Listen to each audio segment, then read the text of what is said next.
there, welcome to my channel. My name is Linda. For today's video, I put together some of my favorite Christmas crafts from last year. I hope you get a lot of inspiration from it. Put it on your to-do list. Get started right now, whatever you'd like. So what are we waiting for? Let's get started. With that said, let's move right on into project number 1.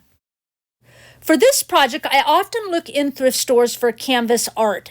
And this I found for $2 because a lot of times the frame underneath isn't just like a flat wood frame like you'd find like a canvas at Dollar Tree. And you can kind of feel in there and feel the frame a little bit. And then I'm going to use this sign from Dollar Tree that I'm going to cut for the backing. I'm going to take the hanger off because I'm going to put that on again later. And then I'm going to remove most all of it, all but one, the staples and stuff off the back, off camera.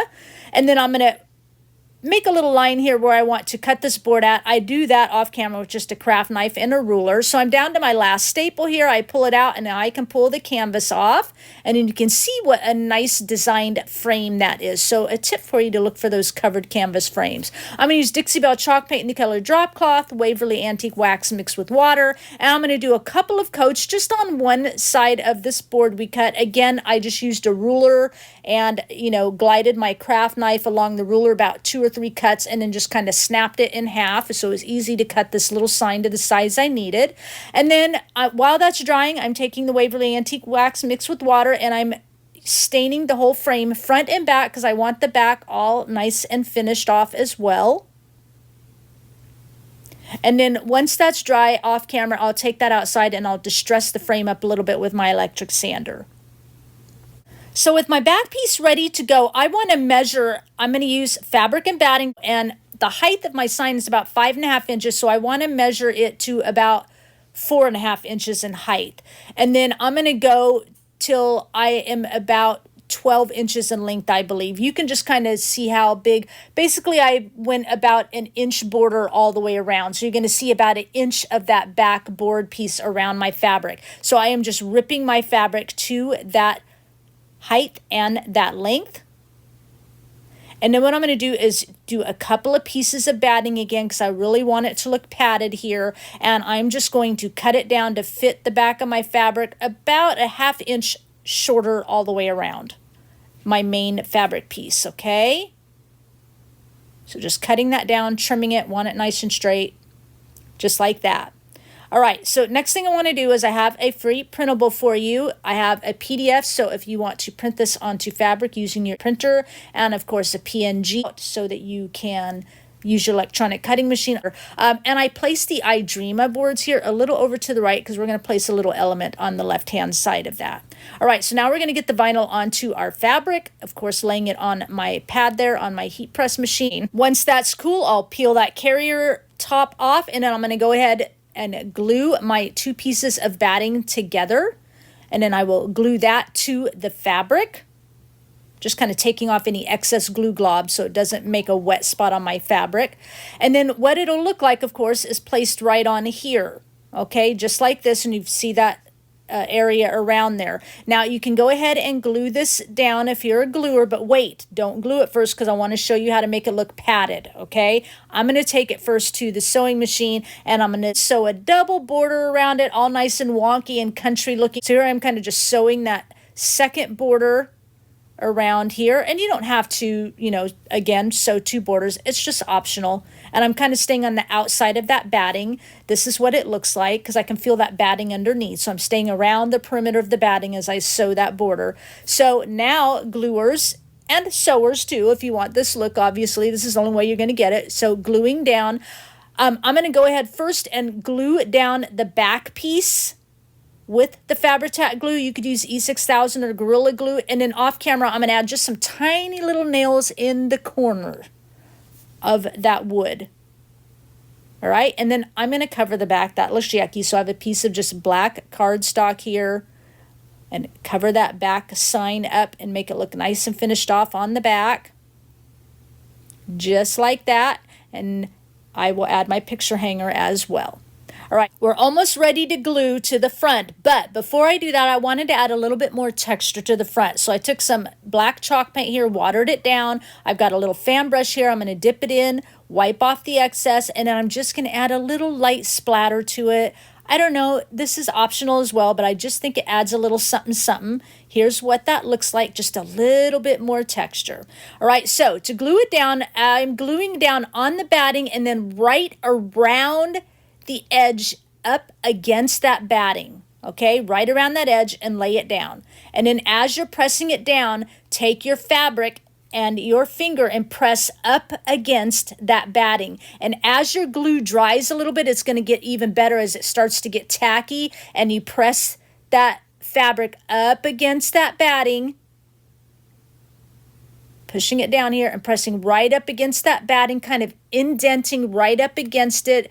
That glue's getting a little bit tacky, or it's really going to start to look more padded. As you can see here, look how bubbly it looks. That's how you get that padded look. Okay, now I want to add a wood heart element. I get these at Valentine's at Dollar Tree, a bag of wood hearts. And what I did is I traced it onto my scrapbook paper, which is the check paper here, and I cut it a little bit shorter all the way around. And as you can see, I sewed on the paper. And a way to do that when you're working with small images like this heart is to just lay it on a larger piece of paper, so that way you have a bigger piece of paper to hold on to as you're sewing around the edges. And then you can just cut right up underneath, because it's going to sew the two pieces of paper. You can cut that larger paper off right underneath that heart. Now I'm taking the open end of my scissor blades and scraping along the edges, give it a little bit of texture. And then I'm going to take this Distress Oxide Ink and Vintage Photo, and I'm just going to kind of paint up my wood heart here. And then I'm going to take some sandpaper and kind of distress the outer images there. And then we're going to go ahead and glue that heart paper into the center of the wood heart. And because I cut it a little bit smaller and distressed it, it kind of pops up off that wood a little bit. And then we'll glue that heart down next to the I Dream of words. And then we're going to take that shimmery glitter dust, because it's Christmas. Let's shimmer stuff. And we're going to shimmer it all over the front and on the frame. And that makes this project complete.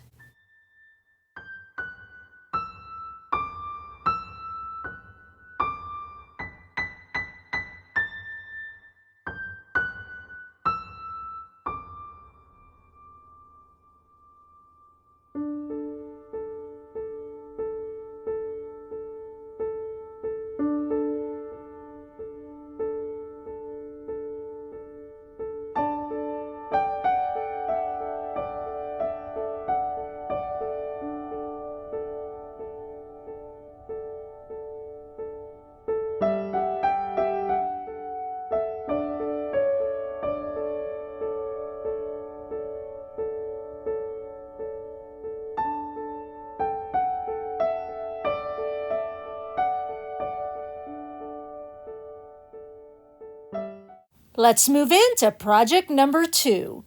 For this project, you're going to need some pool noodles, and these actually say holiday on it. They had red, green, and white ones. I thought the white ones would be easier to cover. You're also going to need some more fabric, the color of your choice, and some batting. So I'm going to cut my pool noodles down here to 12 inches long, and I'm going to use 3 for this project. So if you make a bunch of these, you need 3 per project. And I know I've made something kind of like it before, but I'm just revamping it a little bit. So my batting, I'm cutting 2 pieces each, all right? And I cut them to 8 inches in width and 11 inches in length.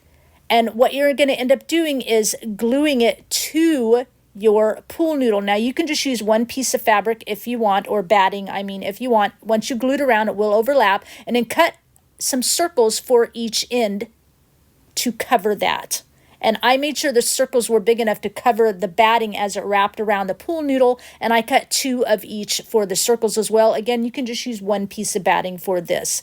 Now I'm going to take some fabric here, measure 1.5 inches, and I'm going to rip down 1.5 inch strip. Now, I don't know what happened here, but if you're a gluer, just like we did in the other 2 projects, if you use 2 pieces of batting, glue those 2 pieces of batting together, okay? I don't know what happened to the footage. Then we're going to start placing our strips on. Now, on your strips, make sure you place it off the edge. Don't, like, pull it over and, like, have some of that batting showing like you see here. Make sure it's hanging off the edge. And then I'm going about 3/4 inches apart between each of the strips. Once I get that kind of pinned on there, I'll just cut off the excess. It'll hang off the edge a little bit. That's okay. We'll adjust that later. All right. And then I'm going to start in on the next strip, again, about 3/4 inch apart. And again, it's hanging off the edges a little bit there. And then when I rip my strip, it's the whole width of the fabric, which is 44 inches. But if you have to rip a couple of strips to make these stripes on here, that's okay if they're not quite 44 inches long. Just make sure that I have 5 stripes here on my piece of batting. Now, once these are all pinned into place, just as a reminder, if you're a gluer, your batting's all glued down first together, and then you can just glue your strips down. Now, if you're a gluer and you like to hand sew, you can add some hand stitching here, which would look nice. And I would just hand stitch along the edges, top, bottom, along the side edges of your strips. And then go ahead once that's done and cut off your edges. Those of us that are sewers, once it's pinned, we're cutting off our edges here before we take it to the sewing machine. And when I take it to the sewing machine, I'm going to use a dark brown thread so the stitching shows up a little bit better on the stripes. I think that looks nice and just gives it a little bit of contrast. And then I'll just continue down sewing on each side of the stripe all the way down, of course, until I've got all of my 5 stripes sewn.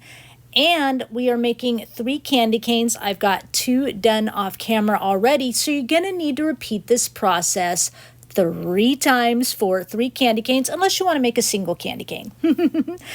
So this is how that looks like once it's done. I love how the sewing kind of pushed up the frayed edges a little bit. They kind of stand up off the fabric a little bit. And then I took both sets of circles for our end pieces and I sewed around those as well.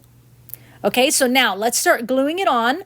I'm gonna kind of glue around down the corners a little bit too. After sewing it, some of the little corners stick up a little bit, so you sewers might have to do that. I'm just going to glue half at a time and just get it glued around the edges in the center and roll my candy cane up onto it.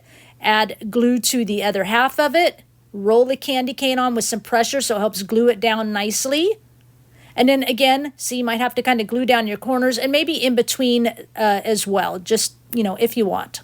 There you go. And then you're going to cut off any excess that might be hanging off the ends in case, your noodle didn't cut quite at the length you wanted. And then we're going to go ahead and glue down our circles. Now, when you glue down the circles, make sure you add glue on the edge of that fabric as well as the pool noodle, so that way your circle glues to the edges of the fabric wrapped around the pool noodle. Here's 3 of them already done, looking super cute. Now I've got 2 more pieces of batting here, and that measures just about 2 inches, 2.5 inches in height, about 4 inches in width, and I'm going to just kind of fold it in half and cut off the edges a little bit to make a shape tag.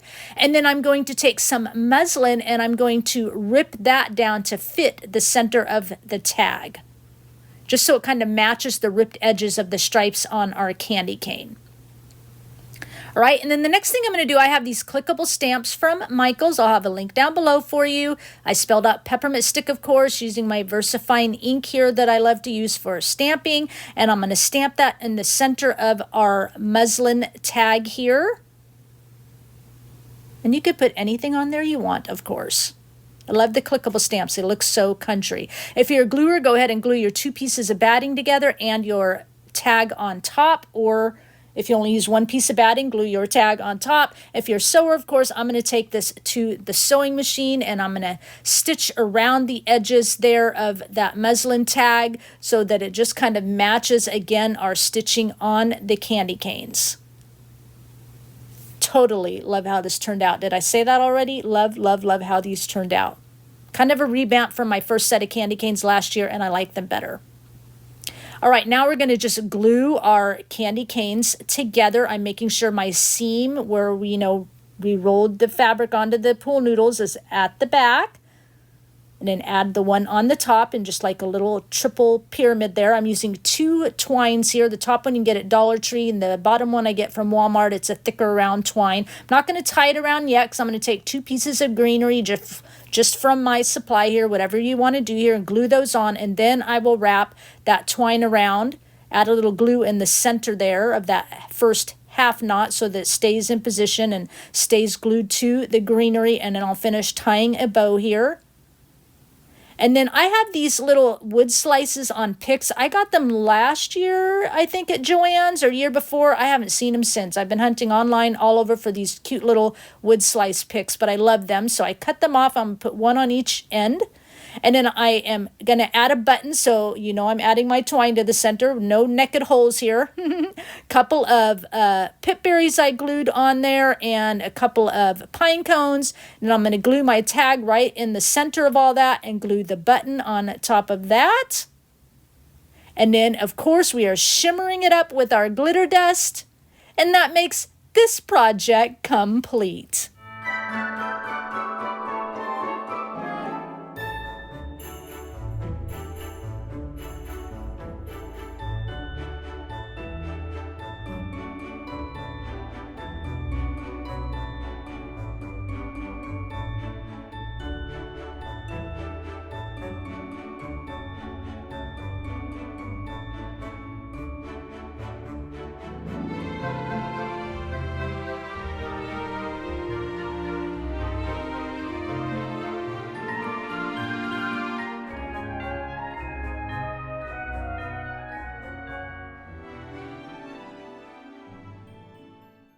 It's time for project number 3. For this project, I've got a pattern for you. It's similar to a snowman we've done before, but a little bit different, and it's going to come in 2 pieces.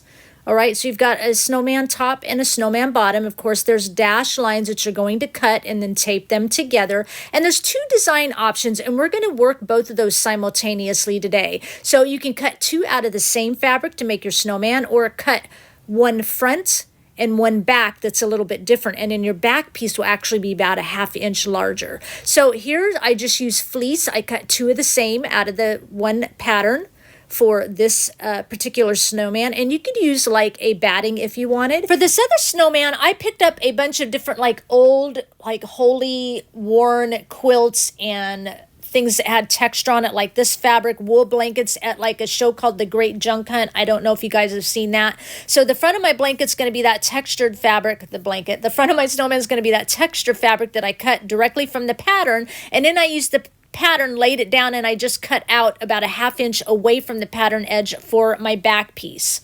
Okay, so if you're a gluer and you're going with like the same 2 pieces of fabric together, go ahead, start anywhere you want on here and glue it about 3/4 of the way, but leave somewhere an opening for stuffing, okay?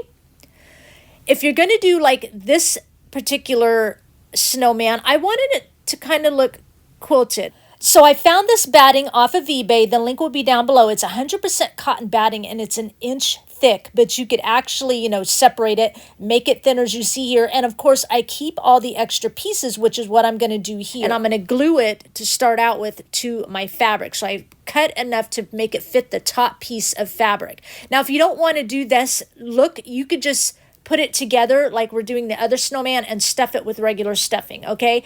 This idea is a little bit different. I'm anxious to hear if any of you actually like what I came up with. So what I'm going to do is, since I'm in pieces, whether or not I was in pieces, I'm going to go ahead and start gluing my top snowman here to my batting so that all my batting stays together. You don't want all the pieces falling out, okay?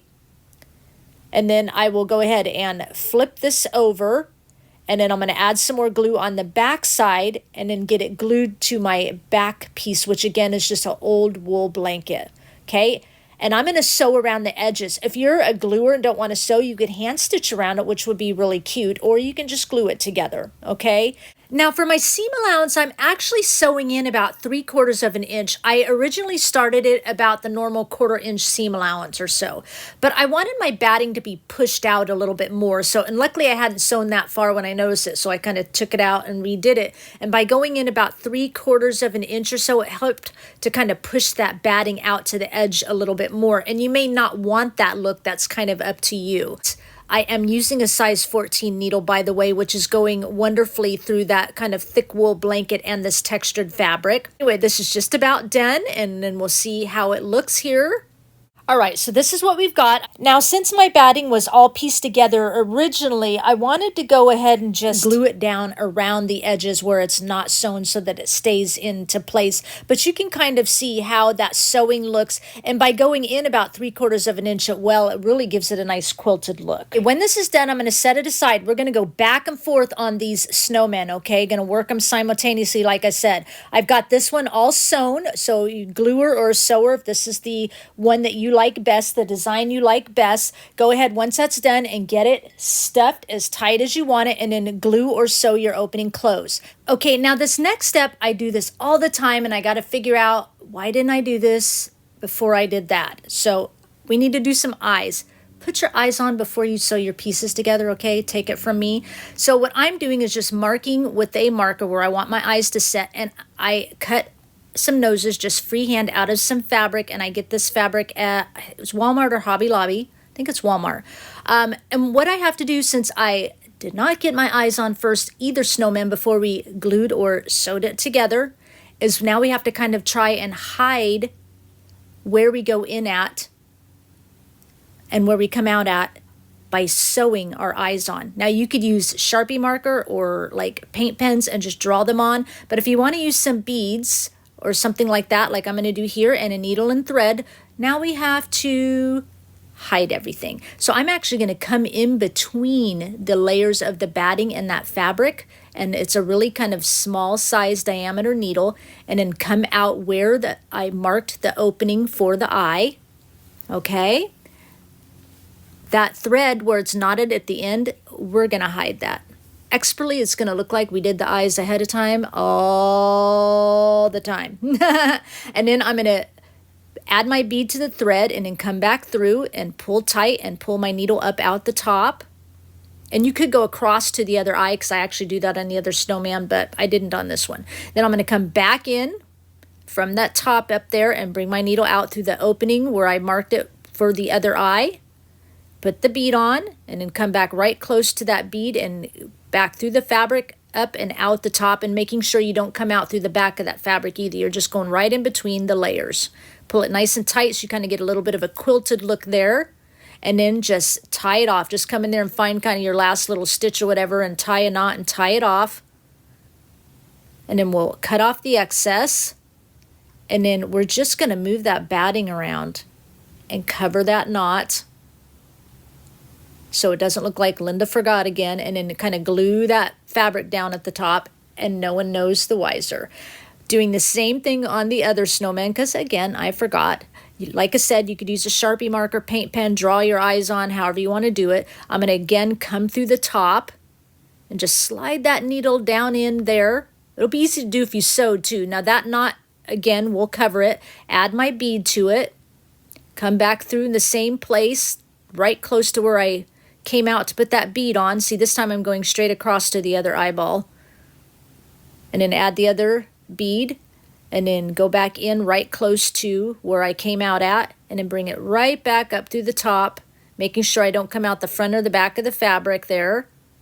Pull it up and pull it nice and tight, and again, just tie it off. Grab a little stitch there, tie it off, cut off the excess, and then we're just going to glue that part closed. And again, nobody knows the wiser that we forgot to do it at the beginning. Now, the nose, you can hand stitch around it if you want. I'm going to do a sewing machine and stitch around the noses here. And then if you don't want to do either, just go ahead and glue your nose on. This is what they look like sewn. And then I'll just glue my noses onto both of my snowmen. Again, working both of these snowmen at the same time. You thought I was going to say the word simultaneously, didn't you? And I just did. All right, we're going to decorate up. I'm using that fabric from Walmart, just ripping about a 1/2 inch or a 1 inch strip here. And then I'm going to just tie a little scarf around the neck of both of these. Kind of a little side knot there. I'll cut off any excess I don't want if it's too long. And we'll just kind of wrinkle and crinkle our pieces here, our tails, and we'll glue them here into position in just a minute. So yeah, it's like a 2-for-1 project here, because I'm like, I don't know if people are going to like this one. I don't know if people are going to like that one. I like them both. You choose, do the one you want. All right, now I'm just going to glue my fabric all into place here. Again, wrinkle and crinkle and glue it so it looks really cute and exactly how I want it to look. And I just do a little spot gluing. And again, you can use hot glue here if you want. But I like it better than them just hanging down flat. It just gives them some personality. Right, we're going to move on to this one and do the same thing. See, he's looking a little cuter now, isn't he? Especially with his eyes and his nose on. The thought of like all that batting and stuff hanging out and the wool blanket and the coloring, it doesn't look so bad now, does it? Come on, admit it. Oh, I can hear it turning. I can hear your words thinking in your brain like, I don't know. Let's work with it. So I made a little tag here. I cut 2 pieces of batting and ripped a piece of muslin, and I'm using these clickable stamps from Michaels and stamping the word Frosty on it. I'll have a link down below for you. If you're a gluer, you can glue it all together once you're done, and I, of course, sewed around both of mine. They both say the same thing, Frosty. And I've got some greenery, some red and cream twine, some rusty safety pins, the tag, and we're just going to add a little bit of greenery around our, I did 2 different kinds of greenery here, adding around our scarves on both of our snowmen. If you have really like spindly greenery, the part that's going to lay down, cut that off and make it flat so that you can add your glue and it lays flat. You don't have to leave those spindlies up on the side you're going to glue. Just cut off that excess of the greenery right there so it lays flat. Okay? It works a lot better that way. Perfect. Okay, and then I'm going to add a little button here, so I'm just putting some of that crochet twine through it. So I'm going to add a little button. Just knot it off in the back and cut off the excess. So it looks like we sewed the button on where we're going to use it at. I'm going to go ahead and glue my little tag on here. Just tuck it right in there. I've got some little beaded berries from Hobby Lobby. And then these are rusty stars. I'll have a link down below to the site I get them. The name escapes me right now, but I bought like 100 of them in a bag last year. Still have a bunch left. Adding my pit berries. And did I say the clickable stamps? Link down below from Michaels for you. Then we're going to add our button here. But first I want to add the twine bow, and then we're going to put the button over the twine bow. And I'm actually going to like wrinkle and crinkle that twine as well and glue it into the place I want. Perfect. All right. Like that. Get that one glued. I'm not going to glue the other side in yet because we need to get our buttons on our snowman right. However many buttons you want and whatever you want to use for buttons. I'm going to use some rusty safety pins here, and I just kind of put them in there all catawonky, and it works really cute. Just kind of just blow off the little rusty dust there. Works fine. If you don't want to use anything rusty, then don't do that. Buttons will be super cute. Little hearts, wood hearts, anything like that. And then I'll glue the twine into position on this side. And then we'll move on to our other snowman here. Again, this snowman is a little bit flatter, where the other one is plumper and it kind of sits up. This sits up better. This sits up well, but you might want it more like a wall hanging or something like that. Okay, getting our greenery. Same thing, but just using a little bit of different greenery and stuff on this one to make it look a little bit different. Just bits and pieces, whatever you want to use here. And then I'm going to go ahead, and I decided I need to ink this tag, so I'm going to ink the other tag in the process. And then we'll come back and do a little bit more inking again in a minute. So we're going to go ahead and glue our little puffy tag on here. Glue a couple of stars here. Everything's better in 3s, right? So I have 2 rusty stars here at the top, but the second one is barely peekable. And then we'll add a 3rd one on as a button. Add our twine bow, add a regular button there so that tag's in place. And then I am going to add some beaded pit berries. Again, love these. Get them at Hobby Lobby. I'm going to add one of the rusty stars down for, I almost did just 1 rusty star, but I decided I wanted to still do something of 3. So 1 rusty star at the bottom and 2 rusty safety pins at the top of that. And then glue my twine into position how I want it to lay. Looking super cute. I am anxious to hear what you guys thought of these. And then I'm going to come in with some of that Distress Oxide ink in Vintage Photo and just ink up around the edges a little bit so the fabric's not so flat, especially around the eyes and the nose, so it gives it a little bit of silhouette. And then I'm going to take some multi-purpose adhesive glue, and I found this fake snow at a thrift store, and I think it's what the old fake snow was. It's like shredded styrofoam. I like it better now than the old fake snow that is like shredded plastic. Found just one little baggie of it, and I'm just spraying on the adhesive and then just kind of sprinkling the fake snow on top. Just to, you know, it's a snowman. He's got a little snow on him. But yeah, I wish I could find this kind of shredded styrofoam snow anymore. But I don't know, maybe the plastic's more economical, I guess. I'll do it on both of my snowmans, of course. I'm having to like test my adhesive spray at first because it's kind of gummied up, so it kind of shoots out at an angle. So I got to spray it first so I know what angle to tip the can to get it onto the project, and then add the little bit of snow. But once I do that, that makes this project complete.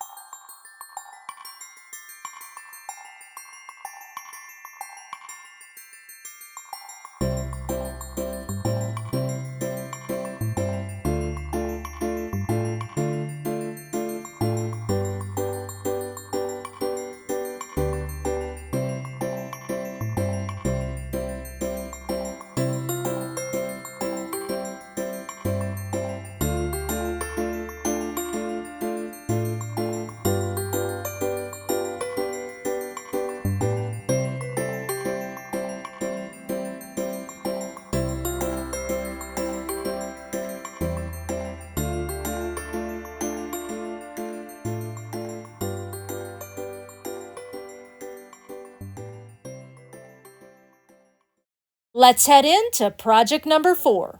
For this project, you're going to need 2 colors of coordinating fabric, and you're going to need 2 pieces cut for each color, and they are going to be 6 inches in width and 12 inches tall, okay? And for the sake of this video, I'm going to call this, obviously that's a stripe, and this other one, I don't know what that is. I'm just going to call it a polka dot to explain how to put it together. Okay, so to put it together, you want to put right sides together. You want to take 1 stripe, 1 polka dot. Pretty sides together. That's what right sides together mean.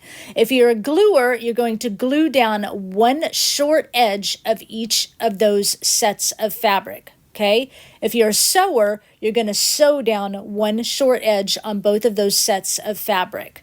Okay? So I'm doing that now. Again, your pretty sides or right sides are together. And I am back stitching here. Okay? And now you have 2 long pieces. That's the back. Here's the front. Again, pretty sides together. Make sure you match up your same fabrics on both sides.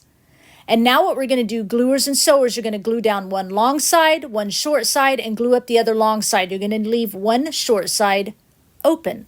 Okay? So again, fabrics together. Both your long strips are together now. Pretty sides together. Match up your fabrics of both pieces. Okay? And then glue down 1 long side, 1 short side, and down 1 another long side, leaving the short side open, or sew in that direction as I've stated. So getting this sewn here. We're going to make a cute little bag. I know we did a cute little bag at fall, but we're going to make this one a little bit different because we want 2 colors on our bag, and it's so easy. Literally, when I put this bag together from cutting to sewing it, 5 minutes. This bag will be so cute for so many things. So here's what we got, a big tube, right? Right sides together. So go ahead and now turn it so it's right side out. And now you should have 2 colors down on one end, all the stripes on one end, all the polka dots on the other, or whatever you choose to use.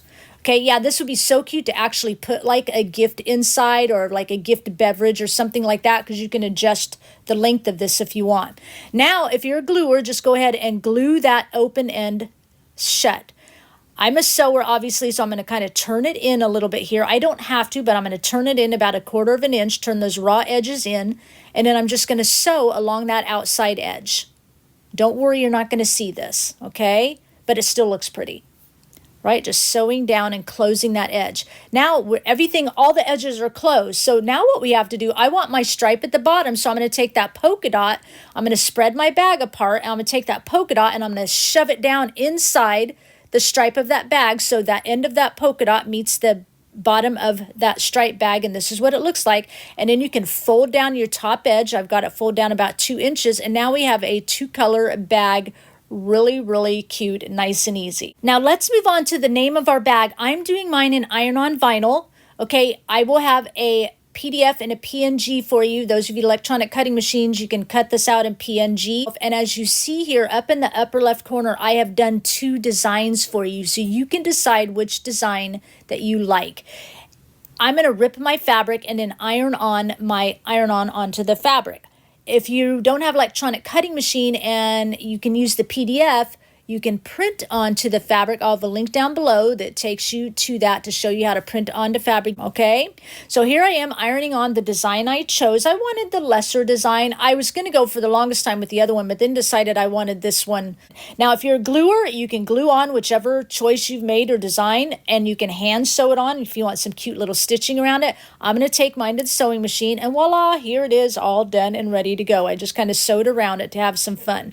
As I was gluing this, giving glue around the edges, I decided I might want to kind of puff this up a little bit. So I took some batting here. I originally cut 2 pieces for the center, and so you see me here gluing 2 pieces of batting in the center of that fabric. I've got about a minute before that fabric tack sets up, so I've got plenty of time to get my batting in there. But then once I put this onto the bag and I kind of smushed down the outer edge of that one fabric, it was way too quilted looking. It was too fat.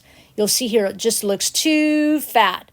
So then I flip it open and I pull one of the batting pieces off, and then it's much better. It just gives a nice cute little quilted look. Just like that, nice and easy. Taking those clickable stamps again and putting gingerbread mix down here. And I made a same little tag like we did on our snowman projects here. So you could do the same thing and glue it all together or sew it. And then here's what it looks like all sewn and ready to go. Just gives it a little bit of a quilted look again. And now I'm going to fill the inside of my bag, and I'm going to actually wrap some rocks in the middle of some stuffing so that you don't feel the rocks on the bottom of the bag. I just don't like that look. And then I'm going to stuff it about 3/4 full, or I don't like that feel, I guess I should say. Stuff it about 3/4 full. Now you're going to see a little stuffing there, and I want to cover that. So I'm going to take just a couple of pieces of thin muslin, and I'm just going to kind of glue it together. I'm going to fold it together to make a smaller swatch, and then I'm going to, you can see here, gluing it, adding some glue on the outside, and then I'm going to just glue this to the top of that batting and kind of smush it down in around the sides to cover that batting up, because yeah, when we close the bag, it's going to be open a little bit, and I don't want the person to see stuffing. So I'm taking some really thick twine here, again, get from Walmart, making a really big bow underneath where I downturn that fabric there. And I have these gingerbread cookie cutters I got off Etsy. I'll have a link down below for you. I'm going to use some red and cream twine here first and kind of attach it to that cookie cutter so that it makes it, hangs well. And then I'm going to put it right up underneath the center of the knot of that bow of the twine. I want it to hang nice and flat here. Kind of tie a half knot, or maybe I do a full knot. Making sure I'm right at the center of that bow. Really tight. And then I add a bell. These are ornaments that came out last year from Walmart. They don't even jingle. They're from the mini ornament section. I add the bell to it, the remainder of that twine, and then tie a bow underneath. Okay, and then I'm going to cut off the excess where I want it. And then I'm going to add some red and white beads to the red and cream twine. Get it the length I want and tie a knot at the end and cut off the excess so the beads don't fall off. This project was really quick and easy. The 5 minutes it took to put it together, maybe 15 minutes or 20 minutes to put all the rest of the fun stuff on it. Again, would be so cute if you did an actual like sugar cookie mix in a jar and put the jar inside, or wrapped someone's favorite beverage, would be really cute. I'm going to take Distress Oxide ink in Vintage Photo, and I want to ink around my tag, of course, just like we did on the last project. I'll do the back side as well in case it gets seen, and around the edges. And then I'm going to ink around the Mrs. Claus Cookie Company so it kind of adds like a little silhouette and helps that to pop up off a little bit more. I like that a little bit better. It's preference if you want to, and I'll go ahead and just ink the rest of the bag just a little bit. All right, and I'm going to ink the top of where that muslin is. We covered that stuffing. And then I'm just going to take a bulb pen. You can get these at like Amazon or Walmart, or sewing section used to carry it, that kind of thing. And I'm just going to pin what kind of fake mix this is to the top of my bag. Cute. And then I've got some real cinnamon sticks here, nice long one. These are about 5 inches long. And I'm going to add that right behind that big twine bow. Cute. And then if you want, you can bring in some shimmer, and that makes this project complete.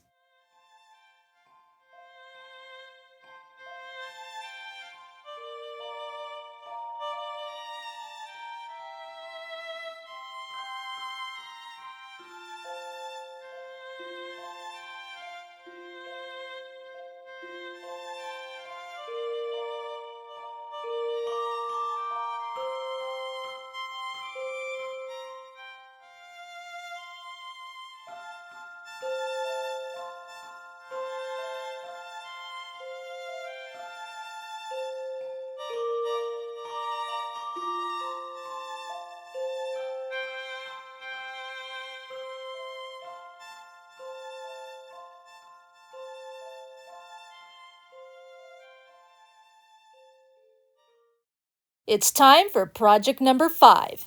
For this project, I'm using this star sign I found at a garage sale or a thrift store or something like that. Any star shape will do. And I am just tracing it onto some copy paper so that I have a star pattern. And this is probably a good 12, 14 inches across. It's a fairly large size pattern. I'm going to go ahead and cut that out. Now for my fabrics, I have this old blanket I found at a thrift store. I talked in my last video how I've been thrifting for old blankets and machine quilts and things I can cut up.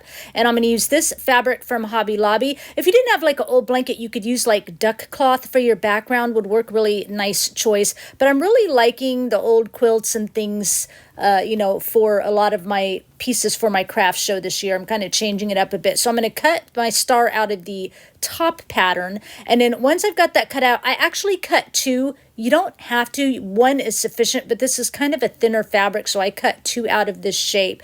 And then I'm going to use this, place it onto that thick type of blanket here. I just sort of cut it out a little bit, but I'm going to cut it in a little bit closer all the way around here. And I'm going to come out, gosh, it looks about a 1/4 inch. Sometimes I go out about a 1/2 inch or so and just kind of cut that blanket a little bit farther out so it just has a nice silhouette around the top layer of our star. Just rounding around the corners now. I want it to look nice. You don't have to round, of course. You could just do star shape or pointed shapes. Now, if you're a gluer, Beacon Fabri-Tac glue or a hot glue, anywhere on the star you want to start, just make sure you leave a nice opening there and just glue right along the edge between the two fabrics all the way around. And I think I just left like one whole side of a, an opening there. I'm going to take mine to the sewing machine, of course, and sew it all the way around. Now, this idea would look really cute if you went maybe double the size and made it a pillow. Of course, I'm going to add some greenery and stuff to it because I just thought it would be really cute nestled in among Christmas decor, like maybe sitting in a cute little sled or something like that, or just, up against a cute Christmas sign, anything like that. And it's really quick, fun, and easy to make. And doing it this way, you don't have to do like the silhouette around it if you don't want to. You can do both patterns the same shape. It's just whatever you like to do. And I loved using this blanket because it really gives it a lot of texture over the duck cloth, but either one would work fine. Or I call it duck cloth a lot because you can't buy duck cloth, but the one I use that simulates duck cloth is from Walmart, and it's Waverly brand. It's 100% cotton. It's like their cream shade. It's really thick like the duck cloth, and it has lots of little specks and freckles in it, almost like a muslin shape if you're looking for that. And you could use a muslin, but it is a little bit thinner, so a thicker fabric would work wonders, or double your fabric like I did on the plaid on top for the star. Right, just coming to the end of that. Once this is done, I left my opening kind of right in the center between two little things that come out on the star. And I'm going to go ahead and just put in a little bit at first, making sure I get the stuffing right down into the points of the star. And I'm actually using like a chopstick. I think I got it at Walmart, a package of chopsticks. I like them over a skewer because they have more of a blunt end. Because if you skewer and try to put it in there, you're going to go right through the end of your fabric because that pointy end. So just making sure I get fabric stuffed nice and tight right down into those points before I fill the rest of it up, and just fill it as nice as full as you want it to be. Once you're done, you can glue it shut. If you're a gluer, of course, I will sew mine shut there. I'll just do that off camera. Now I'm using 2 pieces of batting here. I've just cut it down, and I'm going to just kind of cut it into a tag shape. I've kind of been doing this year too, making little batting tags, so to speak. And then I'm going to cut down some muslin, actually rip it down. I'm going to use these clickable stamps. I'll have a link down below for you from Michaels. I think you can get them on Amazon too. I think they have off brands. And then I'm just going to stamp Oh Holy Night. And then I've got some of this snow greenery from Dollar Tree. It's actually really pretty, but make sure you look, because I picked up some of them and got a whole big bunch of them. And I've got all this other greenery I'm going to add too. And some of them had, like a gray tint to it. I don't know if they're meant to be gray, but really look if you want them to be somewhere a really bright green or a kind of darker green here, or a gray tint. And then I'm using some rusty stars and rusty bells and a little bit left of this kind of rusty star pitberry garland. It's the last. I found it at Joann's probably 3 years ago, and it's the last of my supply. But I'm just kind of coming in at the left edge here, and I'm just gluing down some different greeneries here just to give it a little something. I like to kind of mix, greeneries here to give it a little bit of texture. Adding in a little bit of that pitberry rusty bell star garland here. And then I've got some great big twine diameter I get from Walmart, tied it into a bow, and I'm going to add that as well. We're coming in with some beaded berries. I buy these at Hobby Lobby. I just got them like a week ago. They were on sale half off because they're normally $1.99. So I buy like 8 to 10 of them when they go half off. So I get these big bunches of beaded berries for $1 because they're just the perfect color red in my opinion. And then I've got a little button here. I'm using some crochet twine to go through the holes of the button and just put a knot on the back of it just to fill those buttonholes. And I'm going to bring in some of my Vintage Photo Distress Oxide ink and a little dauber here, and I'm going to just kind of ink up our little tag around the edges as well so that stark white batting doesn't show. And then I've got a bell here. I just kind of put some twine on it through the little loop of the bell so that I could glue it to the center of that twine bow so it'll stay in place.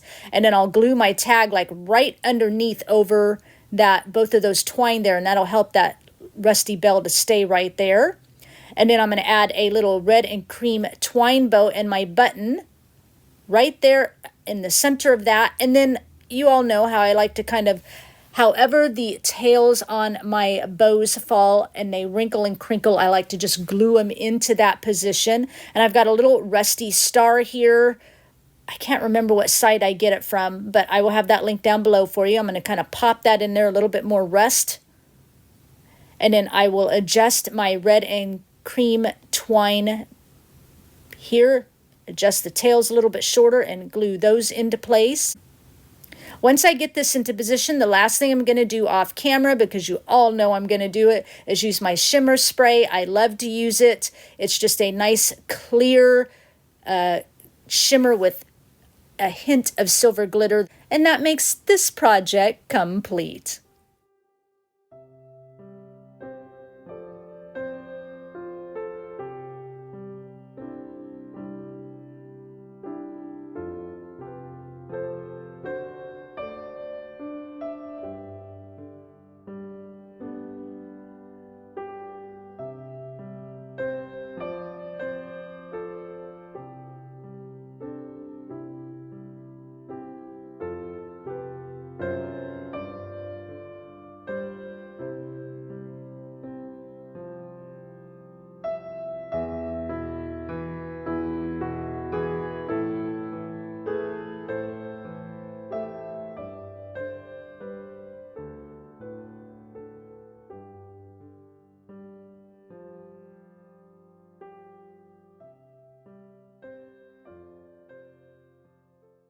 Let's move into project number 6.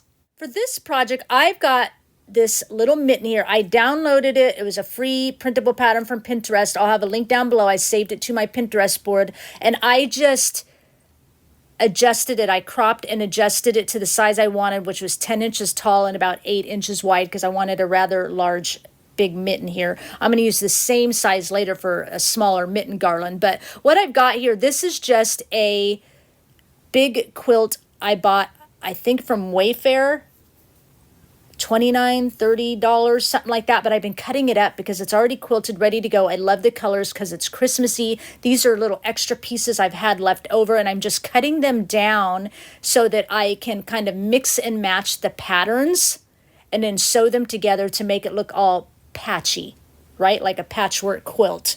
And yeah, it was a little bit, like I said, around $30 for this quilt, but I have probably done 20 plus projects with this quilt.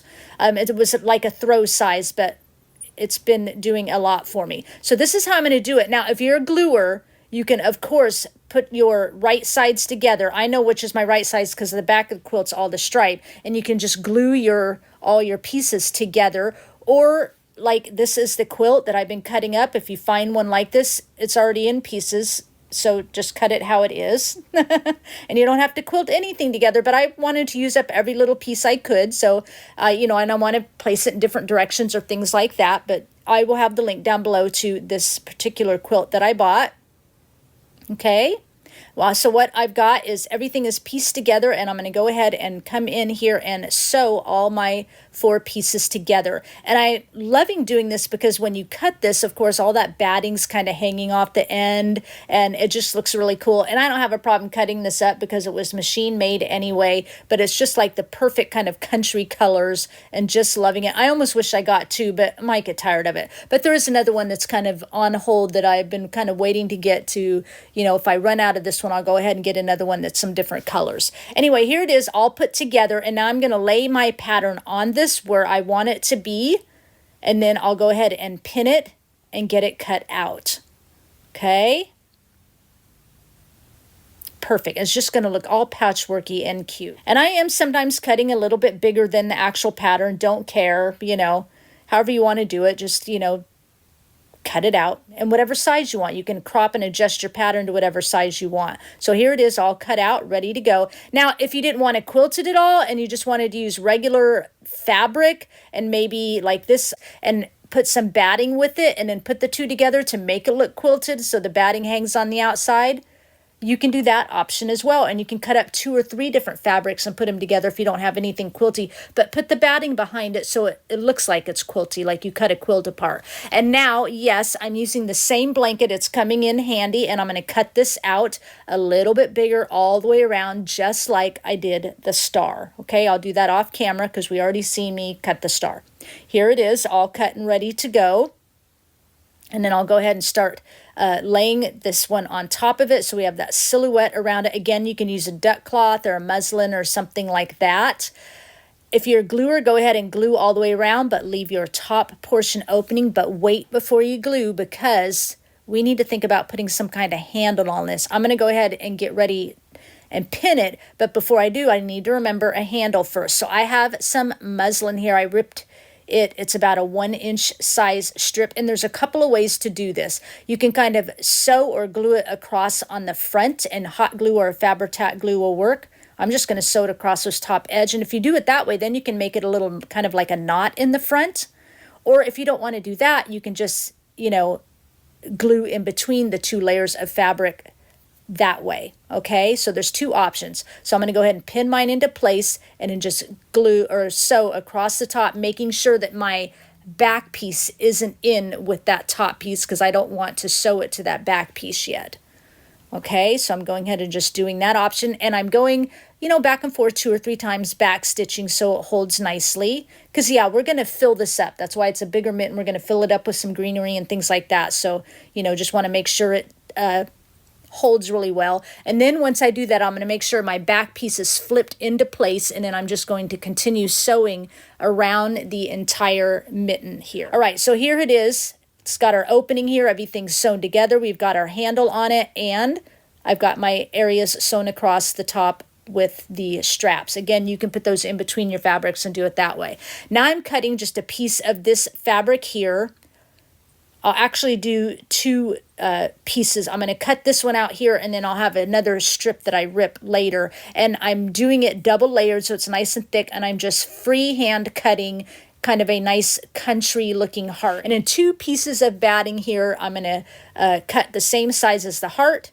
And then if you're a gluer, you can go ahead and glue it together. Or you can hand stitch if you glue, but you love to hand stitch. You can do some hand stitching on it. I'm going to go ahead and just kind of spot glue it so it holds it together. And then off camera, I'll take it to my sewing machine and sew around the perimeter of it. All right. Here it is, what it looks like, all done. But I love how that batting and stuff is just kind of sticking out. So if you did a whole glove that way, if you didn't want to piece it together like I did and you just wanted to use one fabric with the batting behind it, how I showed you at the beginning, it would look really cute. So now my pieces here that are hanging out on my handle, I'm just coming in and just doing a little half knot here so that the little bit of what's left after the knot just kind of hangs out off of the edge here. And I'll just cut off the excess and just kind of fray the edges with my finger. So this is what you could do if you wanted your, you know, handle sewn on the outside. And then I'm going to come in and stuff my mitten, making sure I stuff it in the thumb area as well. And then I'll just stuff it about 3/4 full. I want it pretty full. I want it to where when I stuff greenery in there, it can make contact with that cotton a little bit as well, so it doesn't fall to the edge. And then I just have all different kinds of greenery here from my supply. A lot of this greenery I pick up at Hobby Lobby, of course, Walmart, some at Joann's. But what I do like this piece here, it's actually cheaper versus going into the section where they have all the greenery picks. If you go into the section where they have all the Christmas trees, the little mini ones that are like 8, 10, 12, 14 inches tall, those ones. And like the last time I went to Hobby Lobby, it was all half off. And I bought the trees. They were around $8 to $10. And that's probably $20.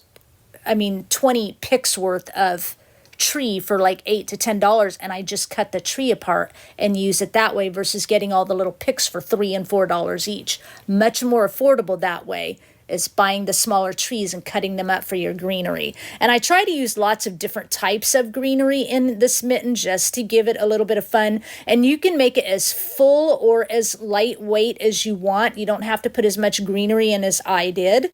And also somewhere in there, as you're watching this, you saw me take the little muslin handle that's usually to the front. I put it over toward the back because I kind of tested it when I was hanging it.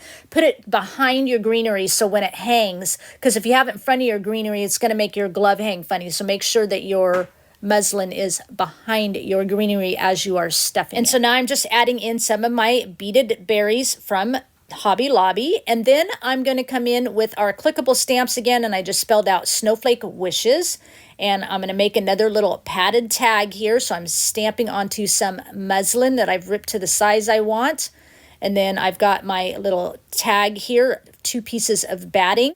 And then, of course, if you're a gluer, go ahead and glue it together. I will take it to my sewing machine and sew it all together. I'll do a little spot gluing here, though, to kind of just help hold it in place, just like I did the last one. These tags are just so cute with all this quilted stuff. I took some ink, I inked around the edges, and here's my piece of probably about 2 inches ripped piece of that same fabric we did the heart with. I just kind of tied it into a big bow, kind of putting it to the left side near the top, and you can see me, I'm already kind of wrinkling and crinkling my bow tails here.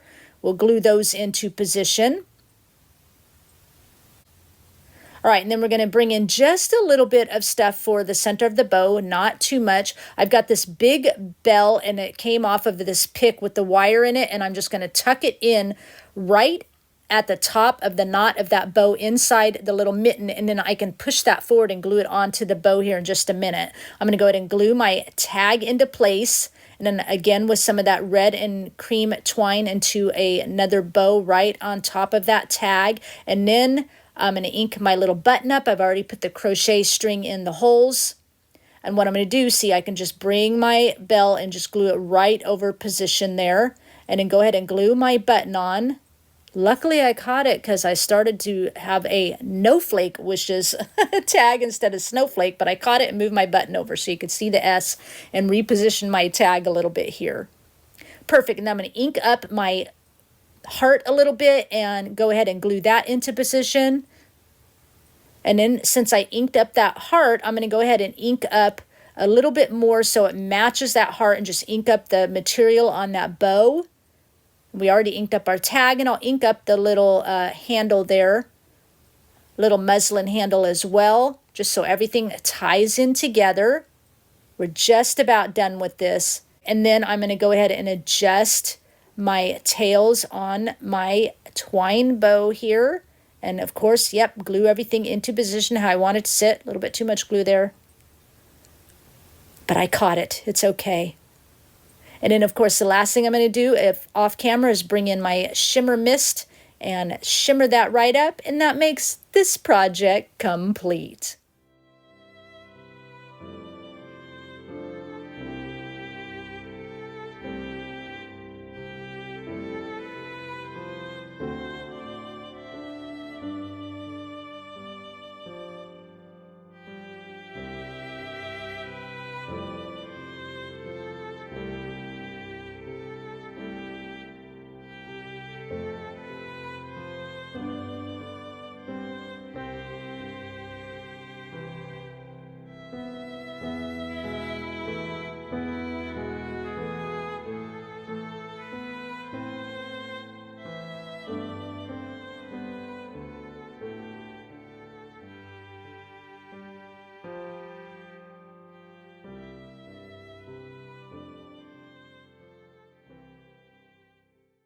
We're walking right on into project number 7. For this project, I will have a link to my blog in the description box for a free pattern here. Now, the pattern's going to come in 2 pieces. You're going to have to tape it together, and then it'll have these 2 pieces that go together to form a hat. And of course, we're making a snowman, right?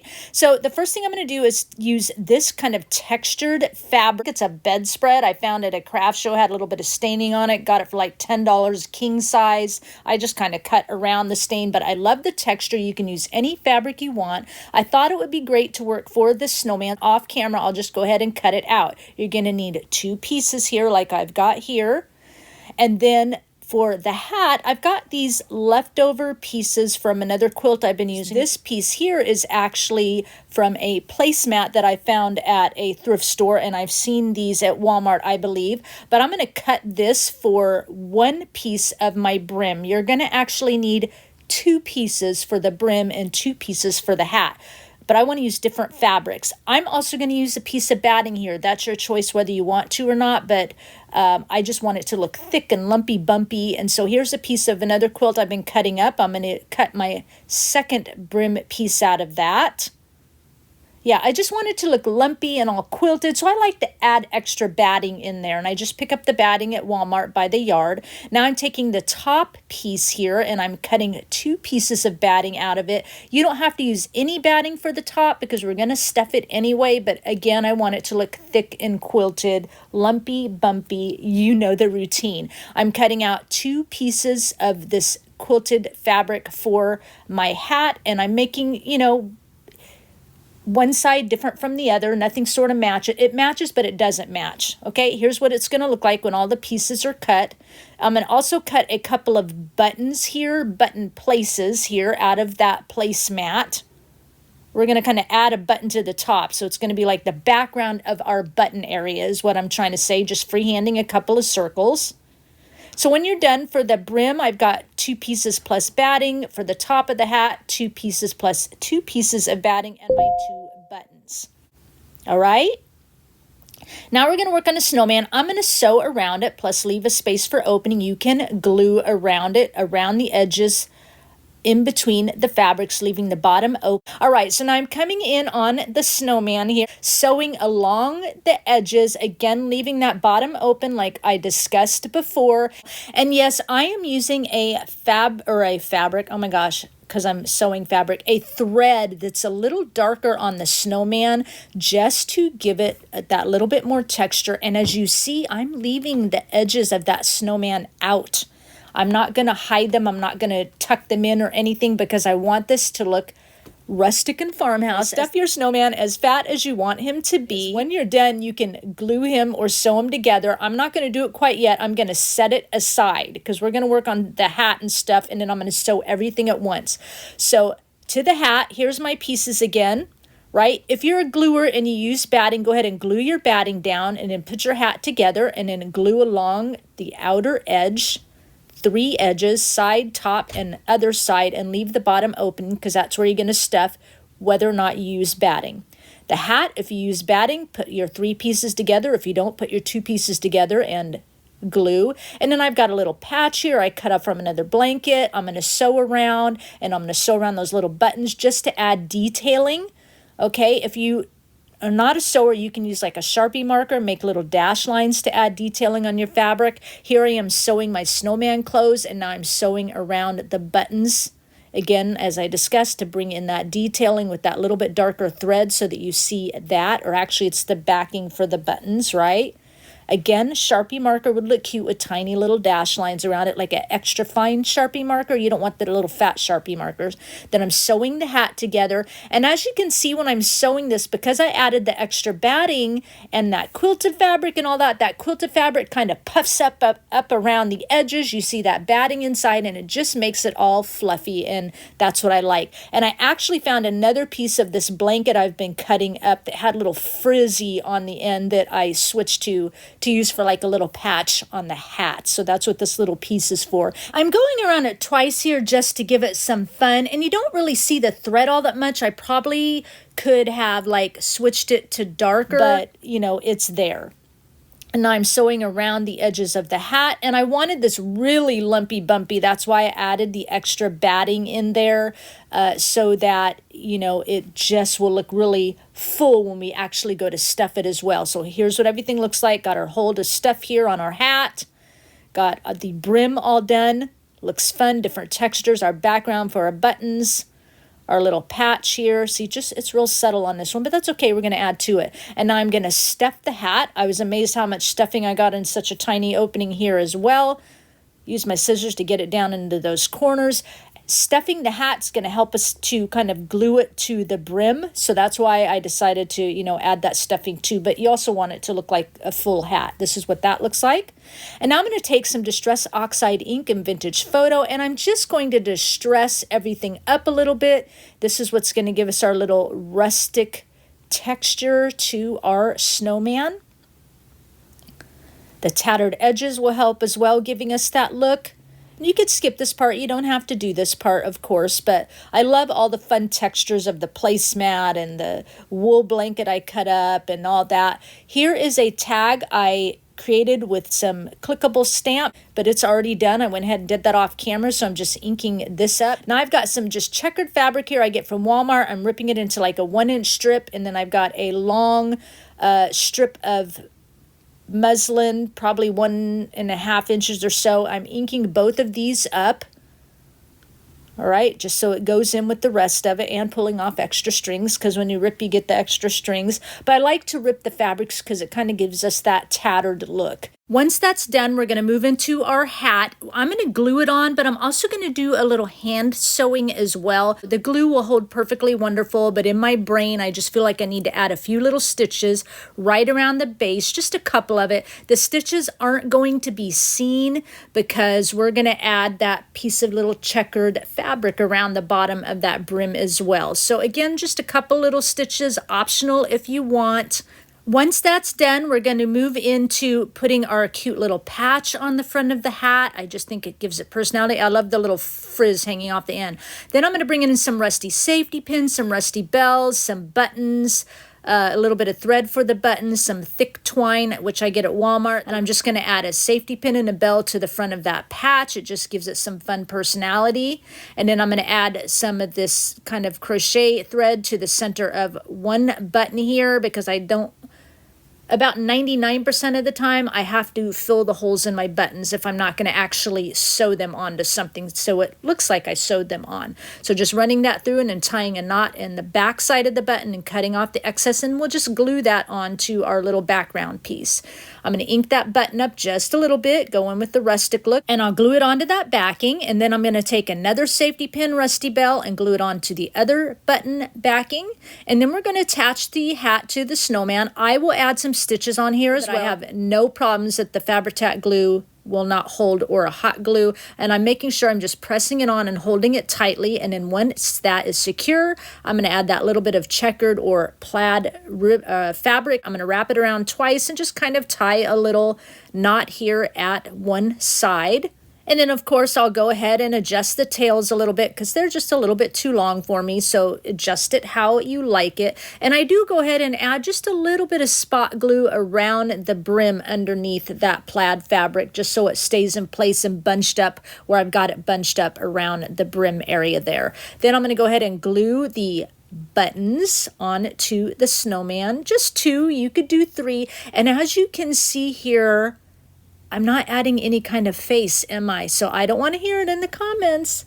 This is a blank face snowman. It's supposed to be rustic and farmhouse and fun. As you can see here, I'm adding a little bit more of that distress ink around it and around the buttons just to give it fun. But you could add eyes in, a nose, and even a mouth if you want. But I chose on this particular one not to have any facial features. I know it's weird, but I think it looks kind of cool. Now I'm taking that muslin strip here and I cut it in half, and I'm going to make it like a little scarf at one side, of course, and just kind of tie it into a little knot, but I cut it in half for more texture. I'm going to glue the little frosty tag right underneath where I knotted it there, and that thick twine from Walmart into a bow, and I'm going to glue it at the top underneath that knot. Just like that, and I'll go ahead and cut the ends off as Bella helps me here. And she's going to roll on this and look all cute and try to play with everything.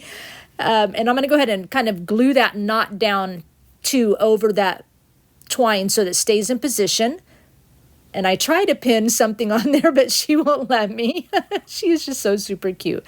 And then I'm going to add another rusty bell and safety pin here so it kind of matches in with the other two because things look good in odd numbers, right? Pin it right over the knot of that bow ensemble.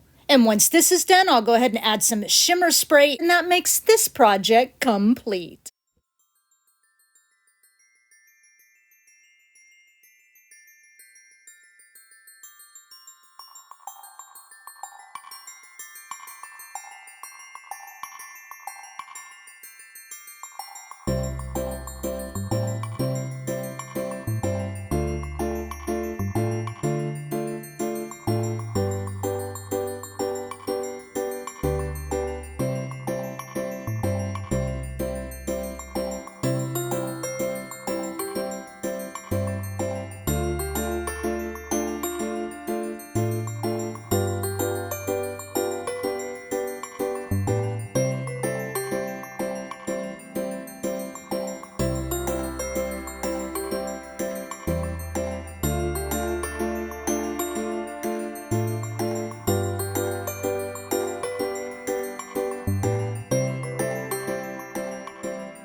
Let's head into project number 8. For this project, we're going to start with some of this light colored felt. I got mine at Hobby Lobby. I believe Joann's carries it as well. I made it 4.5 inches tall by 5 inches in length. It's more of an oval. You might want to make it more circle shape. You'll see why later on, but I thought it'd be fun kind of oval. You can glue around it with hot glue or a fabric glue just between the layers right close to the edge, but leave a small opening for stuffing. I'm going to take mine to the sewing machine and, of course, sew close to the edge. I'm probably about 1/8 of an inch away from the edge just because I want my oval to be as big as possible.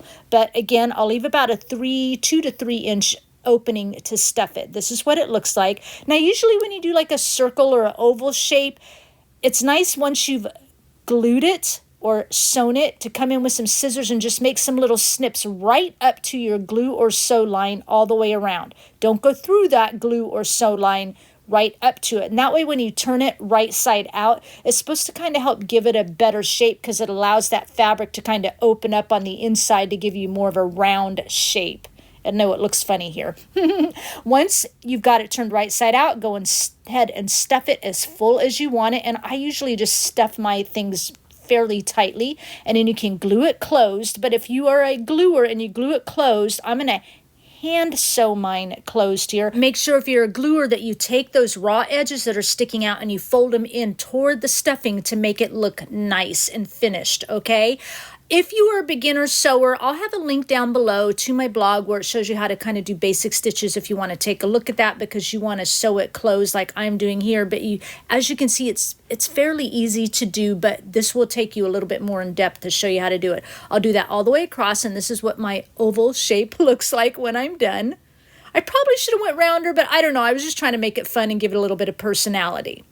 Okay, so let's move on to the next step. I'm going to use Distress Oxide ink in Vintage Photo and Worn Lipstick, and we're just going to kind of color up our cookie is what we're making here. So I'm taking the pink Worn Lipstick and making 2 big, bright, round cheeks, and I'm not going to tone them down. I want them to stay nice, bright, round. You could use dried paint here, even like actual blush makeup if you want. And then I'm going to come in with the other ink and just kind of shadow around it, around the top, just to give it some depth on this so that our cookie's not so flat looking, okay? We're just kind of giving it the shadowing to give it some depth and also gives it personality, of course. All right, now I'm going to come in with my fine tip Sharpie marker and just kind of right above those cheeks make 2 little dots so I know where to make some eyes. And then I'm going to use a regular Sharpie marker to make the eyes. You could actually add buttons here. You could use the end of a paintbrush and some paint and dot them on. But what I do is I make the eye first. I kind of color it in and I let it dry just a little bit. And then I can come back in and darken it. But I kind of like this for this particular project because it allows the eye to be kind of soft. And then I'm going to come in with some of this puffy paint and I'm just going to do some wavy around the perimeter to give it like our frosting on our cookie. Okay, and then you have to let this dry overnight. That's the only thing I don't like about puffy paint. It literally takes a long time. And when you're done, I've got 5 cookies here, although in the end I only needed 4. You can decide. And now here's the clickable stamps. I just stamp it onto a ripped piece of muslin here. And then I've got 2 pieces of batting over to the left. I'll bring it in that I've cut into a tag shape here that I can sew the muslin to right on top. Or if you're a gluer, you can glue it together. I'm going to bring in one more product here. This is a bucket that we're going to be using. I'm going to set it aside. Got this at Dollar Tree, but we're going to come back to it in a minute. In the meantime, I've cut 2 different pieces of fabric that went together very well into a 12 by 12 size as well as a piece of batting, and you can either glue around the edges all the way together or sew around the edges like I'm going to, and of course I'll sew around the tag. I want some kind of fabric laying inside our little bucket, right? And I wanted it padding, so it'd give it a little thickness. You don't have to do that. You can just do like 1 piece of fabric if you want and just lay it in there. But I thought it would be cute to do 2 pieces, you know, that alternated but went together. So you could use either side, a little bit of batting in the middle to kind of go in with the look of like the batting of the fabric, little tag, that kind of thing, so it all looks cohesive together. And here I am sewing that together. Again, all 3 pieces were cut into a 12 by 12 shape. You don't have to have the batting in between if you don't want, and you just want the 2 pieces of fabric together. That works too. So now we're bringing our bucket back in. Of course, I don't want the word flowers and garden on it. So I went in with some fingernail polish remover and a cotton pad and just a little bit of rubbing. Took about 10 minutes. Remove the words off both sides. I kind of like used a cotton pad with it completely saturated with the polish remover and let it lay on it for a minute, and then I rubbed it and it came off really good. And then I also wanted to rustic my bucket up, so I used a mixture of vinegar and peroxide and salt. I'll have a link down below to my video I put out a few years ago. Really easy to do this method. I did it overnight for 2 nights because, you know, it's a round object. I wanted it to soak on one side and then the other, and then of course I washed it all off and it gave us that nice rustic looking look. You could skip this part if you want. And then as you can see, I filled the inside with some crinkly paper that came in with something I ordered. You could put foam in the bottom, whatever you want. I just wanted to take up the space in the bottom. Now let's move on to our little cookies. I'm going to use the shimmer dust and I'm going to shimmer the front and back of our little cookies. I do it pretty heavily because I really want it to shimmer. And then I'm going to add some more shimmer at the top of the cookies. I'm going to do some spray adhesive. You could add some glitter. I don't have any just plain white glitter. This has kind of like colored speckles in it. I don't want that. So I'm actually going to use some German glitter glass here. And yes, it's really glass. I have some fine here and then some that's like a shard. It's a little bit more coarse. I'll have a link down below where you can find this at. And so I just spray along the top of the cookie and then add both of the glitter glass here. It just makes it a little bit more chunky of a shimmer there. And you can know, of course, can use regular glitter and really chunky it up, but I just think it adds to it. I love how it looks. I'll do one more here, again, just around the top, a little bit of fine, a little bit of coarse glitter glass. You could do the same with regular glitter, a little bit of fine, a little bit of coarse, and then I'll finish all my cookies this way. So here they are all complete. And now I'm going to lay our little lining into our bucket here. I like the way it looks when you pick it up and you just see that little rest down at the bottom. Again, it's your choice if you want to do it or not. Here's what it looks all the way around. I just like it. And I like that it didn't quite rest it all the way around. It didn't quite take off everything. It looks perfect to me. And then I've got about a 2-inch ripped piece of muslin here. And I'm going to just tie it into a bow. And then I'll go ahead and adjust the tails. I'll snip them and rip them so it looks like the rest of the bow. And while I'm doing this, I do want to say these 2 projects are not my original idea. I've seen many versions of them pinned on Pinterest. And I just took a little bit from everything and added my own flair in it and came up with what I came up with. Thank you to whoever originally created all these different versions of it. This is my version, but it was really fun to do. So now I'm going to add in the cookies. These aren't where I'm going to put them. I'm just sort of adding them in where I need to so I can see where I want to place the bow, okay? And what I'm going to do is make a little mark here with a Sharpie marker, and you could glue or hot glue your bow on, but I'm going to go ahead and use a needle and thread and sew it onto the fabric. Just make a couple of little stitches here. Now I'm going to come in with the Fabri-Tac glue once my bow is sewn on and just kind of glue along the edges and glue that lining to the bucket so that it doesn't come apart. Okay, so now I'm coming in and I'm just inking up the muslin tag and the muslin bow to go in with the inking of the cookies. I'm shimmering the liner and the bow and the tag with our shimmer spray so it goes in with the cookies as well. And then I added a little bit of that crinkly paper on the inside because I noticed when I kind of added the cookies, you could see blank spots down below the cookies, and I didn't like that, so I thought that kind of filled in the holes a little bit. And now I'm taking some twine and it's red and cream twine I get at Dollar Tree and tying it into a bow. And then I'm going to glue it to the tag here. I almost forgot what I was gluing it to, just kind of down here in a corner a little bit. And then I'm also going to add a small clothespin. I get these at Walmart in the office section. These ones tend to be in the office section. I'm going to ink it up. They have ones in the craft section, but they're either really mini or long and skinny. And these little short fat ones are in the office section for some reason. Add a little glue on the inside so when I glue it over the bow and the tag and the twine bow, it's all going to hold together and not come off. Get it into place, everything good. And then I'm going to bring in this bell. I get these at Hobby Lobby, and these are bulb pins because they're shaped like a bulb. You can get them on Amazon or in the sewing section of Walmart. I'm going to clip it to the top of the bow, and that makes this project complete.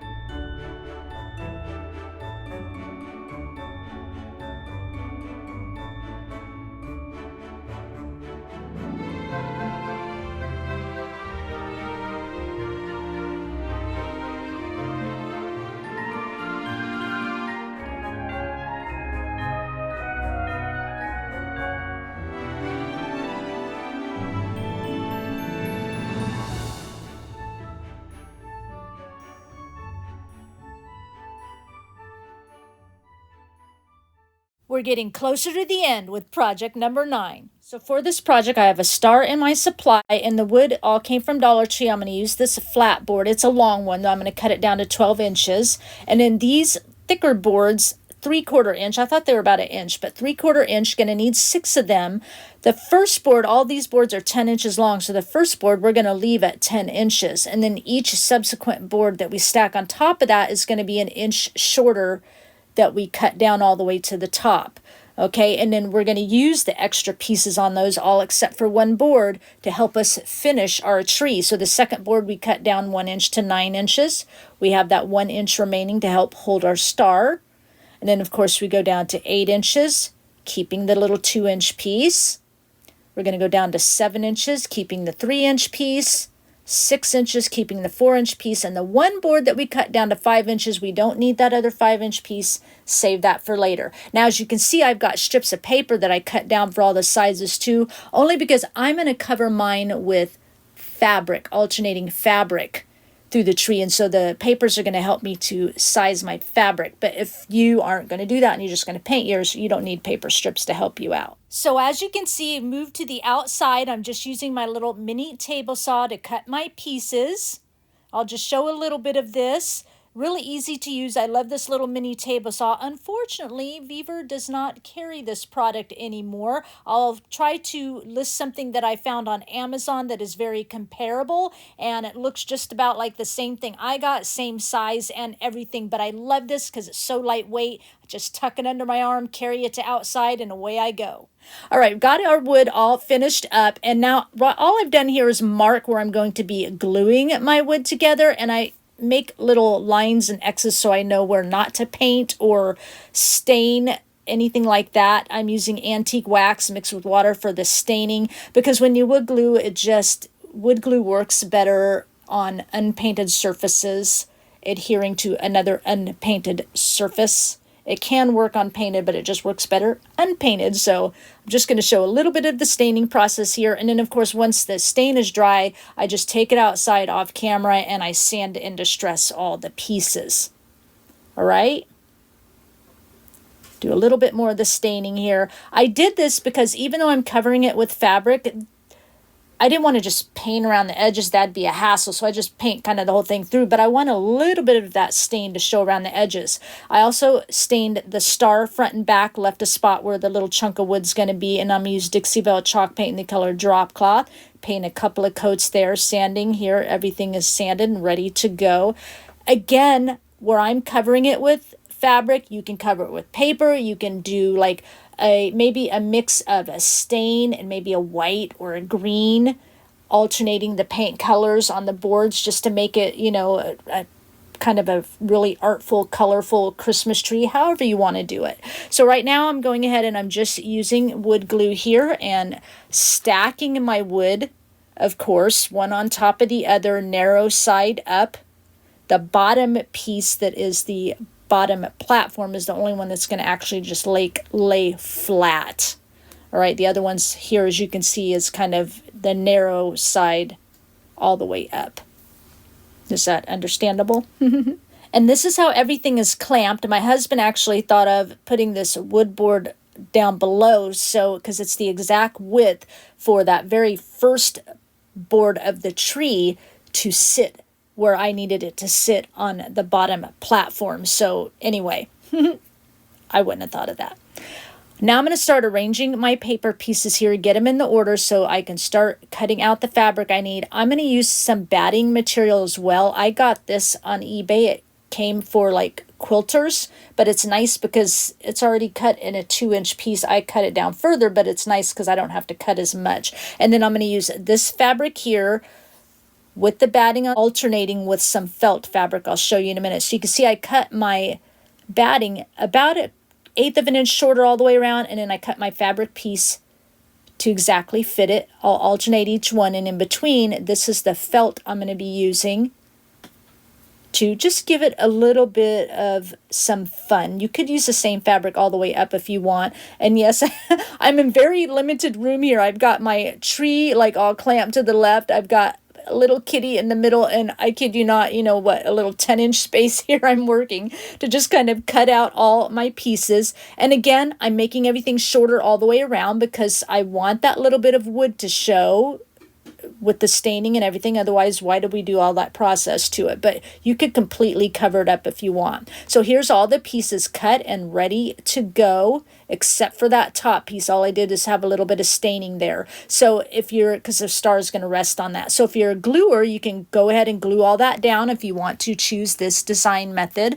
I also cut a piece for the star. I originally wasn't going to do that, but then it looked funny, so I thought I need to add fabric onto that too. And then I'm also got a 1-inch strip piece of fabric here I got at Walmart that I've ripped. We're going to use for a bow later. And then I've got this piece of muslin I ripped into a tag. Going to use some batting. You use clickable stamps from Michael. And I'm just stamping, oh, Christmas tree, because it works. If you're a gluer, you can glue all that together. If you want to go this option, you can stamp on just a piece of paper if you want, piece of cardstock. That would look just as pretty. And then, of course, I'll just show a little bit of sewing in here and sew around the edges of my tag and on the fabric strips for my tree. If you don't have a sewing machine, you know, you're not a sewer, you're a gluer, like an extra fine Sharpie marker looks really cute to make the little fine dashes all the way around. It just gives it a little bit more of kind of a whimsical country look. And I've done it. I used to do it in the past before I really kicked up my sewing again. And it looks perfectly wonderful. So you have that option if you want to. Even on strips like this, make those little dash lines around, and it's super cute. This is what the sewing looks like on this one, and on this one I used a little bit darker thread so you can kind of see that contrast. And then I'm going to bring in some vintage photo distress ink around the kitty and ink up my star and my tag and all my fabric pieces. I'll just show a little bit here, but I think it just adds nice little shadowing around it. You don't see it as much like on the darker felt, but you see it a little bit. And then I'm going to start gluing this down. And when I go to glue these down, I wanted to give it like a little bit of a quilted look. And so with or without sewing, you could do this. You just kind of lay it down, and I'm doing it right about where my sew lines are. And you can see I just kind of push it in with my fingernail and kind of indent it a little bit. And it looks like I have like an extra piece of batting underneath there and gives it a little bit more of a quilty look. And I like how that turns out. You don't have to do that if you don't want to, if you're doing this process, but I just think it gives it a little bit more personality and just gives it a little bit more of that kind of warmth and comfort a little bit, I guess, so to speak, if you want to say it that way. We'll get our last piece on here. Yeah, I just like the way this turned out with the alternating of the fabrics and stuff. And then I'm going to glue our little bit onto our star up at the top. See, I love the way that star looks, just kind of stained and painted over it, but it just didn't look right with the rest of the fabric. But this looks just as cute. But you could see how that would look if you wanted to just paint the whole thing. All right, and get that indented and quilted in there, and I've tied that little 1-inch ripped strip of fabric into a bow. I'm going to glue it down in the middle, and then I'm just going to wrinkle and crinkle where I want my tails to be, and I'm going to go ahead and glue those into position as well. That way they don't just hang straight down. Just glue them where you want them to help keep the personality. Get the other side done here. It's just a thing I like to do. I like to wrinkle and crinkle. And then we're going to go ahead and glue our tag down into position. And I've got some red and cream twine I get at Dollar Tree. I've put it into a bow and I glue that down to the center of the big bow. And I do kind of spot glue down the tails of the twine as well. I just show here one side a little bit. Glue down a couple pieces of greenery right on top of that twine bow just to give it a little something, you know. And then glue down a little pine cone. Think it's super cute. And then the last thing I want to do is take some of this glitter dust and I'm going to kind of shimmer the whole thing. And that makes this project complete.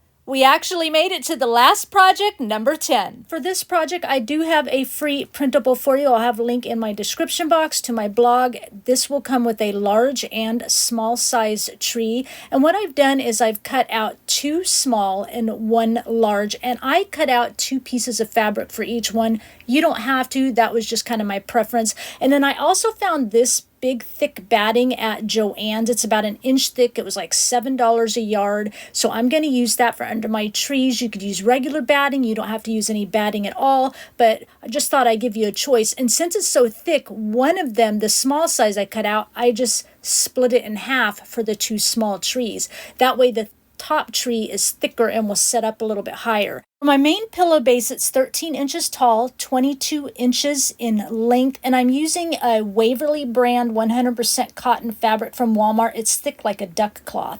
If you're a gluer and you're doing batting and fabric here, you can go ahead and glue your batting to your fabric. Now you have the choice. You could do like 2 small trees, 1 big in the middle like I'm doing. You can do 3 small trees, however you want to do it. So I gave you a couple sizes. Whatever you decide, once you glue your batting to your fabric, go ahead and glue that onto your pillow. And you could elect to use this type of batting that Walmart carries as well if you don't have that thicker batting like I am using from Joann's.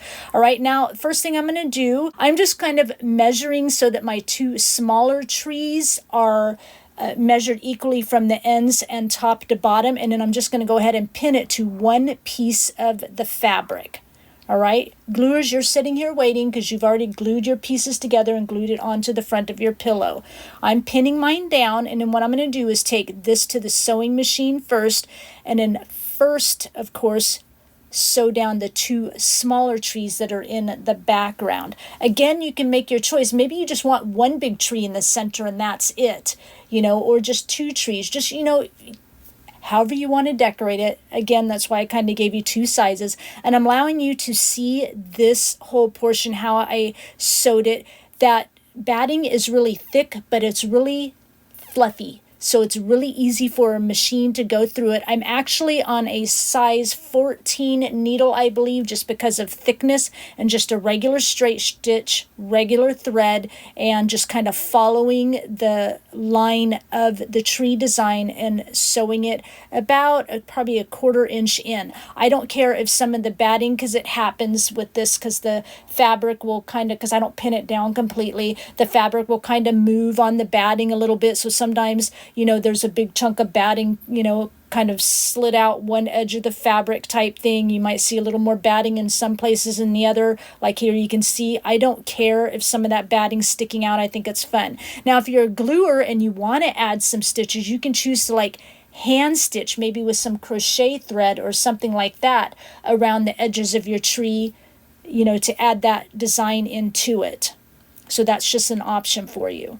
Our top tree, so it can lay a little flatter on both bottom corners and the middle corners. You can see here how I kind of cut half of that batting off. I do it on both ends so that, and up at the middle section too, I just pull it off like this.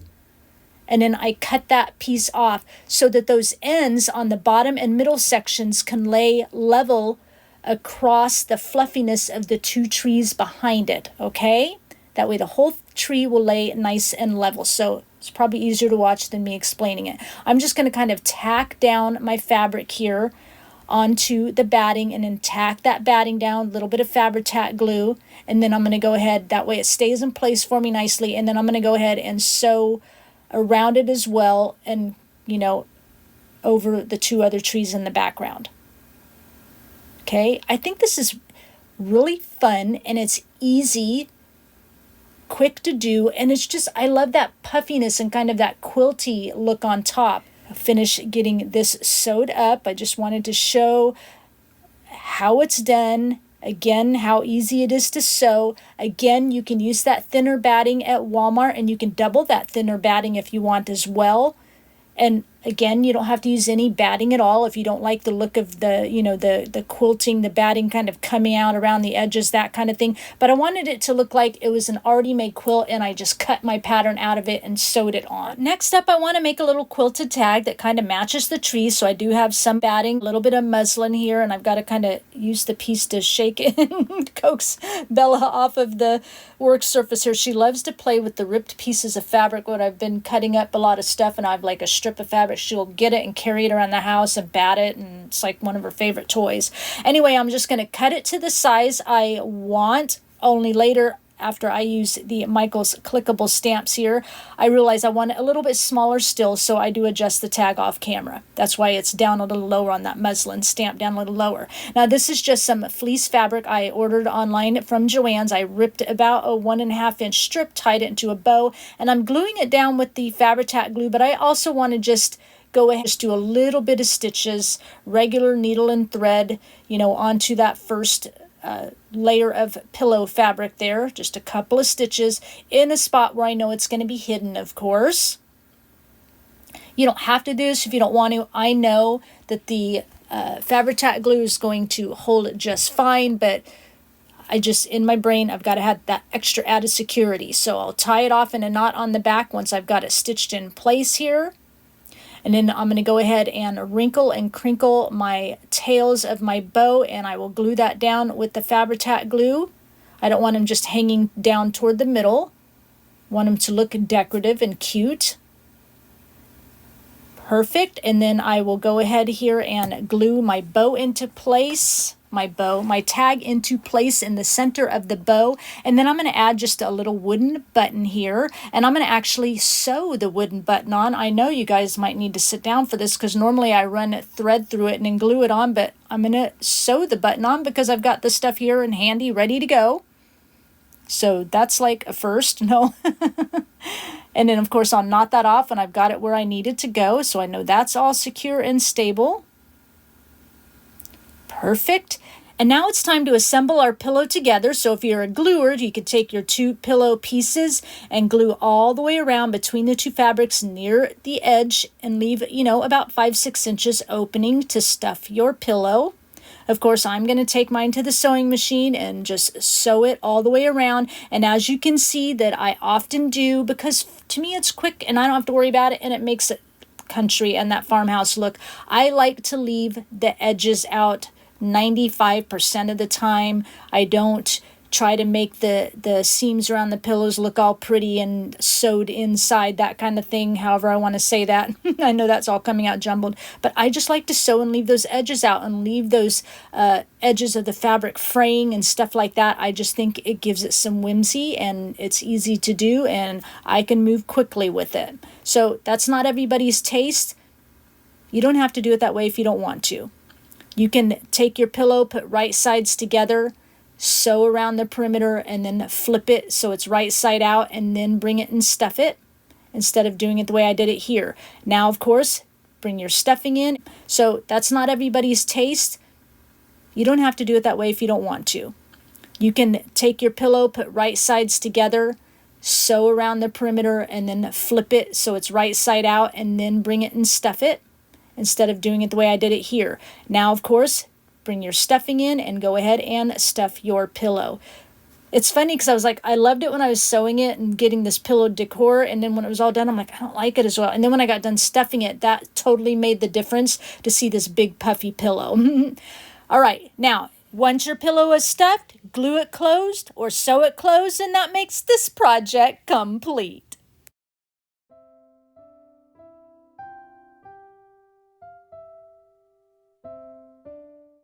So I hope you enjoyed taking a look back at some of my favorite projects from last year, 2023, and I hope you get to mark some of these off of your to-do list. And if this is the first time you've seen them, well, you've got a brand new to-do list and you have some time before Christmas to get them started. Leave me a comment down below. Let me know which project you are going to be working on right now. Please give this video a thumbs up. And if you walked in here for the first time, you're just checking things out, you're digging what you saw, make sure before you click off, you hit that subscribe button and notification bell so you don't miss out on another video from me. Now, before I go, I'm going to leave you with one final thought. Tapestries are usually designed as single panels. A tapestry set is a group of individual panels related by subject, style, and workmanship intended to be hung together. The word tapestry is often used as a way to describe something with a rich and vivid history.